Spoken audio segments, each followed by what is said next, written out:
নমস্কার। আপনার সুপ্রিয় দর্শকদের প্রথমেই নমস্কার জানাই দলের তরফ থেকে এবং আমার তরফ থেকে। দেখুন,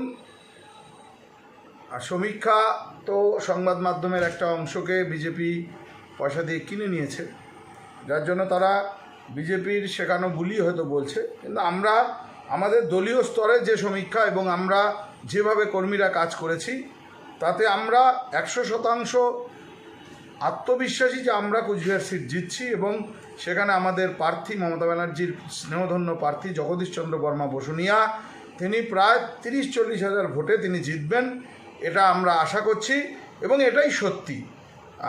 ওইসব সমীক্ষা নিয়ে আমরা মাথা ঘামাচ্ছি না। সমীক্ষায় হয়তো অনেক কিছুই বলবে, কিন্তু বাস্তব চিত্রটা হচ্ছে এটা। উদয়নগড় নেতৃত্বে, অভিজিৎ দেব ভৌমিকের নেতৃত্বে যেভাবে করে কুচবিহার জেলার তৃণমূল কর্মীরা ঐক্যবদ্ধভাবে কাজ করেছে, তাতে আমাদের প্রার্থী 100% জিতবে, এটা আমি হলফ করে বলতে পারি।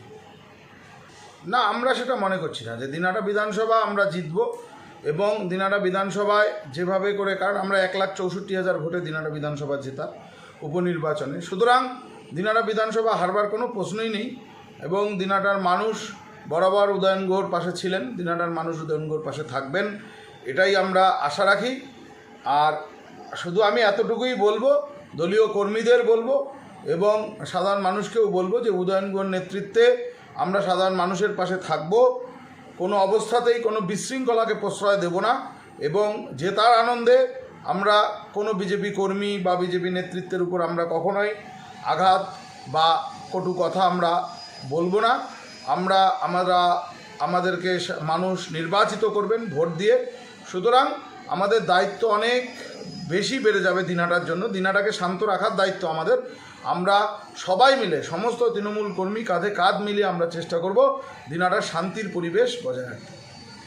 আমরা জিতব, যেহেতু তৃণমূল জিতবে দিনাটা কুচবিহার লোকসভা কেন্দ্র এবং দিনাটায় আমরা জিতব। সুতরাং আমরা ওই যে বললাম, দলীয় কর্মীদের আমাদের নেতা উদয়নগড় নির্দেশ দিয়ে দিয়েছেন যে কোনো পরিস্থিতিতে আমরা কোনো রকমভাবে বিজেপির কোনো কর্মীকে আঘাত করব না, বিজেপির কোনো নেতৃত্বকে আমরা কটূক্তি করব না এবং আমরা দিনাটা সাধারণ মানুষের যে রায় সেটা মাথা পেতে মেনে নিয়ে আমরা উন্নতির জন্য কাজ করব, দিনাটার উন্নয়নের জন্য কাজ করব, কুচবিহার জেলার উন্নয়নের জন্য কাজ করব। কোনো বিশৃঙ্খলার মধ্যে আমরা জড়াবো না।